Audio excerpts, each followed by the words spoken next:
Conscious और unconscious को समझें। हमारी कॉन्शियस हमारे दिमाग की वह स्थिति है जिसमें हम अपने विचारों, भावनाओं और आसपास के वातावरण के प्रति जागरूक होते हैं। अपने अनुभवों पर ध्यान केंद्रित करने के साथ सोच समझकर निर्णय लेने की क्षमता चेतना के कार्य करने की प्रणाली कहलाती है। जैसे मान लीजिए, जब हम कोई किताब पढ़ रहे होते हैं या किसी से बातचीत कर रहे होते हैं, तब हमारी चेतना पूरी तरह से सक्रिय होती है।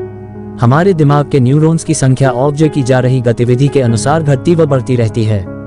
वहीं अनकॉन्शियस हमारे मस्तिष्क का वह मानसिक स्तर है जहां कॉस्मोस की जानकारी और पूर्वजन्म के अनुभव संग्रहित होते हैं, पर निर्धारित समय सीमा तक वर्तमान ऑब्जर्वेशन की सूचना इससे बाहर होती है। इसके अंतर्गत हमारी छुपी भावनाएं, इच्छाएं और यादें आती है और बड़े स्तर पर हमारे व्यक्तित्व, व्यवहार और निर्णयों को अनमने ढंग से प्रभावित करती है।